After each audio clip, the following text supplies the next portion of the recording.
The wedding invitation sat on my kitchen counter for 2 weeks before I finally opened it. Gold embossed lettering, expensive cream paper, typical Aunt Victoria. I traced my fingers over my cousin Olivia's name, remembering when we used to build sandcastles together at my parents' modest beach cottage, before status and bank accounts separated our worlds. I'm Nadia, the family outsider who somehow made it despite them, not because of them. The RSVP deadline was approaching, and my mother had called 3 times already, her voice carrying that familiar mixture of hope and worry. "It would mean so much to Olivia if you came," she'd said during our last call. What she didn't say, but we both knew, it would also mean Victoria couldn't claim I was too unsuccessful to attend society functions anymore. I'd built my design studio from nothing while they watched, with raised eyebrows and barely concealed smirks. 5 years of sleepless nights, rejected loan applications, and ramen dinners. Now, Blueprint Studios employed 15 people and had just landed our biggest client yet, a contract that put my net worth comfortably into 7 figures. Not that my family cared about the journey, they only noticed the destination. I checked the little box marked attending and slipped the response card into its matching envelope. I wasn't going for Victoria. I was going for my mother, who still believed family could heal, and for myself, to finally stand in my own power. The venue was exactly what I expected. A historic estate outside Boston with manicured gardens and a view of the Atlantic that probably added several zeros to the rental fee. I parked my Tesla between a Maserati and a Range Rover, adjusting my emerald silk dress as I stepped out. The fabric, which had seemed so luxurious in my apartment mirror, suddenly felt inadequate against this backdrop of old money and inherited privilege. A waiter offered champagne as I entered. I declined, scanning the crowd for a familiar face that might actually be happy to see me. Through the sea of designer dresses and tailored suits, I spotted my mother standing alone near a topiary, clutching her handbag like a life preserver. "Nadia!" Her face brightened, relief washing over her features. "You look beautiful, sweetheart." I hugged her, breathing in her familiar scent of Chanel No. 5, the one luxury she allowed herself. "Thanks, Mom. How bad has it been so far?" She gave me a tight smile. "Oh, you know, the usual," which meant Victoria had already made several pointed comments about my absence until now, wondering aloud if I could manage such an occasion. I squeezed her hand. "Well, I'm here now. Let's find our seats." The reception was arranged with military precision, tables organized clearly by family rank and financial standing. My mother and I approached the seating chart, elegantly displayed on an antique mirror. I ran my finger down the list until I found Eleanor Reeves, my mother, assigned to table 7. I continued scanning for my own name but couldn't find it. "That's odd," my mother murmured, looking concerned. "Looking for something?" The voice behind us belonged to my Aunt Victoria, radiant in pale blue silk that probably cost more than most people's monthly rent. "Victoria," I turned, keeping my voice level. "Lovely wedding. I was just looking for my seat assignment." "Oh," she smiled, the expression never reaching her eyes. "I'm afraid there was a slight miscommunication. We assumed you wouldn't be able to attend, given your situation." My mother tensed beside me. "Victoria, that's ridiculous. Nadia RSVP'd weeks ago." Victoria waved a manicured hand dismissively. "These things happen. Don't worry, dear. We've set up some overflow seating on the terrace. It's actually quite pleasant out there." She glanced at my dress. "Though you might want a wrap, the evening breeze can be quite bracing for those not accustomed to it." The implication was clear. I didn't belong inside with the real guests. I was an afterthought, a charity case. My mother started to protest, but I touched her arm gently. "It's fine, Mom. The terrace sounds lovely." Victoria's smile tightened with satisfaction. "Eleanor, you're at table 7 with Cousin Margaret. Nadia Renee can show you to the terrace." She gestured toward a harried-looking event coordinator before gliding away to greet more important guests. My mother looked stricken. "Nadia, this is unacceptable. I'll speak to." "No," I said firmly. "Please just enjoy the wedding. Don't make a scene on Olivia's day." Reluctantly, she nodded, squeezing my hand before moving toward her assigned table. I followed the coordinator to the terrace, where 3 small tables had been set up, clearly an afterthought. A young couple occupied one, looking as uncomfortable as I felt. The other held an elderly man who appeared to be napping. "I'm so sorry about the confusion," Renee said quietly, genuinely apologetic. "Can I bring you anything?" "Just a menu, please, and maybe a glass of the Cabernet." As she hurried away, I adjusted my chair to face the ocean rather than the wall of windows showcasing the real reception inside. The view was admittedly spectacular, waves crashing against rocks below, the setting sun painting the water in shades of gold and crimson. If I was going to be exiled, at least the scenery was nice. My phone buzzed. A text from my cousin Olivia. "Heard what happened? So sorry. Mom's being impossible as usual. Come find me later?" I smiled slightly. At least, not everyone in the family had written me off. The wine arrived, followed by a server with my appetizer, the same being served inside, I noted, though presented with slightly less flourish. I ate slowly, savoring each bite and the momentary peace of my exile. The peace didn't last. "So this is where they've hidden you." I looked up to find my cousin Marcus standing at the terrace entrance, champagne in hand, expression hovering between amusement and pity. Of all my relatives, Marcus was perhaps the most complicated. We'd been close as children, competitive as teens, and now existed in some undefined territory that wasn't quite friendship but wasn't quite animosity either. "Not hidden," I replied, gesturing to the view. "Upgraded." He laughed, the sound genuine enough to surprise me. "Mind if I join you? The conversation in there is about as substantial as the foam on this champagne." I gestured to the empty chair across from me. "Be my guest. Though won't Victoria notice you've abandoned the approved seating chart?" "Let her." He loosened his tie and sat down with a sigh of relief. "Besides, I'm merely checking on a family member. Very proper." I raised an eyebrow. "Is that what we are now? Family?" Something flickered across his face. Regret, perhaps. "We always were, Nadia. Some of us just forgot that for a while." We sat in silence for a moment, the weight of unspoken history between us. Marcus had been the first to laugh when I announced my plans to start my own business, but also the first to send a congratulatory text when Blueprint landed our first major client. Family was complicated. "Your mom says your company is doing well," he offered eventually. "It is." I took a sip of wine. Though I'm sure Victoria has explained to everyone that I must be cutting corners or compromising my ethics to achieve such success. Marcus winced. "Something like that." "And what do you think?" He studied me for a moment. "I think you've always been the smartest one in the family, and the most determined. It would never have occurred to the rest of us to build something from nothing. We just don't have the imagination." Before I could respond, the terrace door opened again, and Victoria emerged, her expression souring when she spotted Marcus at my table. "Marcus, darling, the father-daughter dance is about to begin. Olivia's looking for you." Marcus checked his watch. Still 15 minutes away, according to the schedule. Victoria's smile tightened. "Well, we're running ahead, and your mother is asking where you've disappeared to." The real message was clear. "Get away from Nadia." Marcus stood, adjusting his jacket. "Duty calls, apparently. Save me a dance later?" I nodded, watching as Victoria practically shepherded him back inside, whispering furiously. Through the windows, I could see my mother at her table, glancing anxiously toward the terrace every few seconds. This pattern had defined my entire relationship with my family, moments of connection immediately severed by Victoria's invisible boundaries.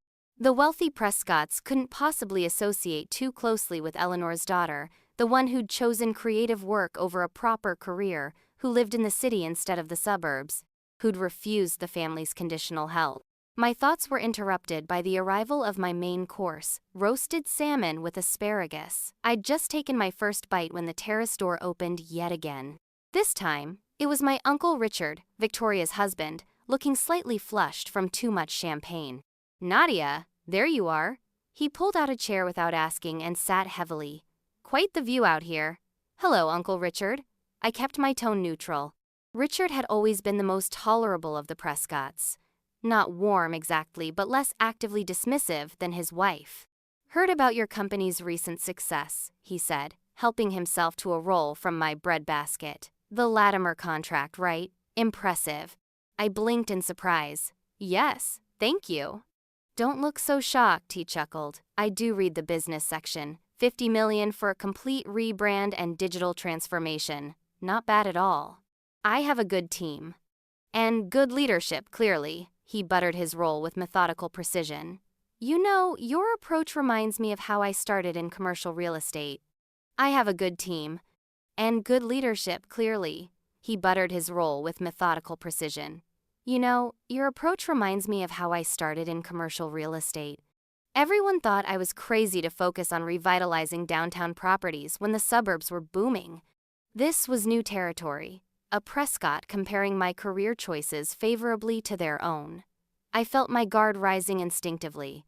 Victoria mentioned you might be looking for investors, he continued casually. For expansion?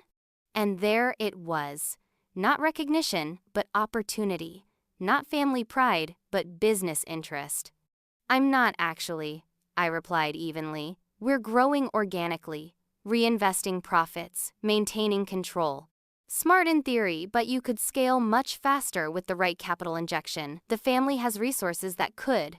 Richard, I set down my fork. I appreciate the interest, but Blueprint isn't for sale. Not even a piece of it. He studied me for a moment, then nodded slowly. Fair enough. Can't blame a man for trying to get in on a good thing. He stood up, straightening his jacket. The offer stands, if you change your mind. Family rates, of course. After he left, I sat alone again, my appetite gone. The salmon had gone cold anyway. Inside, through the windows, I could see the reception in full swing. Olivia dancing with her father, my mother making polite conversation at her table, Victoria holding court with her friends. A world I could see but couldn't touch. My phone buzzed again. Another text from Olivia. Please tell me you're still here. Need escape from photo hell. Meet at the garden fountain? I texted back my agreement and slipped away from the terrace, following a stone path through carefully manicured gardens to a fountain featuring a marble cherub. Olivia was already there, her wedding dress gathered carefully over one arm, shoes dangling from her hand. Savior, she exclaimed when she saw me. Hide me from one more, just the ladies from the club photo, and I might commit a felony on my wedding day. I laughed despite myself. The bride gets to call the shots, you know. You could say no. To my mother? Please. She rolled her eyes. Easier to negotiate with terrorists. She plopped down on the fountain's edge, patting the space beside her. I'm so sorry about the seating disaster. Mom swore she sent your invitation to the rehearsal dinner too. Did you get that one? I shook my head. Mysteriously lost in the mail, I suppose. God, she's impossible. Olivia sighed. I should have eloped. No, this is beautiful, I assured her. And you look incredible. James is a lucky man. She beamed. He is, isn't he? Her expression turned serious. I heard about the Latimer contract. That's amazing, Nadia. I always knew you'd make it. Did you? I couldn't keep the skepticism from my voice. Of course, remember when we were kids and you designed that treehouse? Drew up actual blueprints and everything? You were always going to build something extraordinary. She squeezed my hand. I'm proud of you, weird as Mom is about it. A lump formed in my throat, unexpected emotion catching me off guard. Thanks, Liv. Oh no, you're not allowed to make me cry and ruin my makeup. She fanned her face dramatically. Serious question though, is it everything you hoped? Running your own company? I considered the question. It's harder, and better, and completely different than I imagined. But it's mine. Every success, every failure, it belongs to me. No one can take that away. She nodded thoughtfully. I envy that sometimes, the certainty of having built your own path. Before I could respond, we heard Victoria's voice calling Olivia's name, getting closer. Duty calls, Olivia sighed, standing reluctantly. Come back inside, please? For me? Of course, I said, rising as well. It's your day. I'll be wherever you want me to be. Victoria rounded the corner, her expression shifting from relief at finding Olivia to displeasure at seeing me. There you are. Everyone's waiting for the cake cutting. Oh, Nadia. I didn't realize you were out here. Just catching up with the bride, I said lightly. Victoria's gaze flicked between us, calculating as always. Well, we really must get back. The photographer is waiting, and we're behind schedule. I invited Nadia to join us for the cake cutting, Olivia said firmly. Front and center. Victoria's smile froze. Of course, dear, whatever you want. She linked her arm through Olivia's, effectively separating us as she guided her daughter back toward the reception. I followed a few paces behind, steeling myself to re-enter the main reception space where I'd been deemed unwelcome. As we approached, I noticed my mother standing near the entrance, tension visible in her shoulders even from a distance. When she spotted me, relief washed over her face. Where have you been? She whispered as I reached her. I was worried you'd left. Just getting some air, I assured her. How's your evening going? She glanced around before answering. Victoria seated me next to Cousin Margaret. She spent the entire night talking about her son's hedge fund and asking pointed questions about your little design project. I squeezed her hand. I'm sorry. Don't be, she said firmly. I told her you're too busy running a multi-million-dollar company to waste time at family events where you're not appreciated.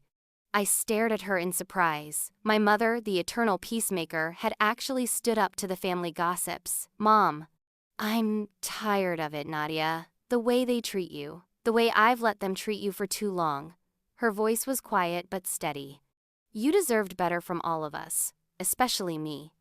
Before I could respond, the DJ announced it was time for the cake cutting.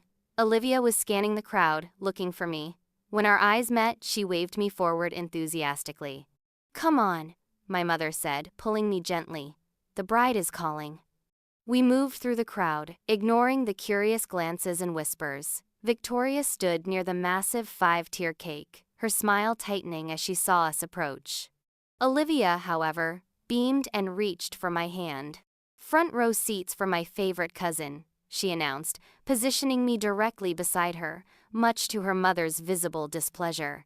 The photographer arranged everyone, instructing James and Olivia how to hold the knife together.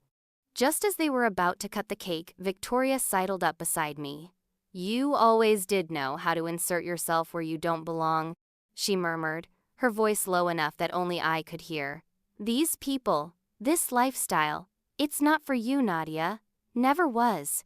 You should know your place. Something inside me, something that had been bending for years, finally broke. Not with a dramatic snap, but with a quiet, final release. I turned to face her fully, keeping my voice just as low. You're right, Victoria. This isn't my world.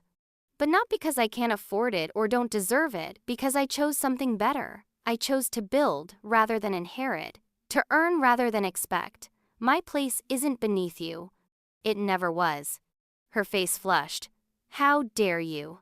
The difference between us, I continued calmly, is that I don't need to put others down to feel secure in who I am. And that's why, despite all your efforts, I'm still standing here, still succeeding, still part of this family, whether you like it or not. The flash of the camera caught Victoria's stunned expression perfectly, mouth slightly open, eyes wide with shock. Olivia and James were laughing, feeding each other cake, completely unaware of the quiet earthquake happening 3 feet away. I stepped back, bumping into someone. Turning, I found Marcus watching me with a mixture of surprise and what looked almost like respect. Everything okay? He asked, glancing between me and his still frozen mother. Perfect, I replied, smiling genuinely for the first time that evening. I think your mother and I finally understand each other. The rest of the evening passed in a blur. I rejoined my mother at her table, ignoring Victoria's glares from across the room. We danced, we laughed, we celebrated Olivia's happiness. For once, I didn't shrink myself to fit the space they thought I deserved. As the night wound down, I found myself back on the terrace, this time by choice. The music and chatter faded behind me as I gazed out at the moonlight reflecting off the water. The evening breeze carried the scent of salt and possibility. Mind some company? My mother's voice was soft as she joined me at the railing. Always welcome, I replied, wrapping an arm around her shoulders. We stood in comfortable silence for a moment before she spoke again. I'm sorry, Nadia. For all the times I asked you to be smaller to make them comfortable. For every time I should have stood up for you and didn't. Mom. No, let me finish. You've built something remarkable. Not just your business, but your life. On your terms, I couldn't be prouder. She took a deep breath. I've decided to sell the house. I turned to her in surprise. What? Why? It's too big for just me, and it's filled with memories of trying to please people who were never going to be pleased. She smiled, looking suddenly lighter. I've found a lovely condo in the city, walking distance to that Italian place you love. Near me, I realized. You're moving near me.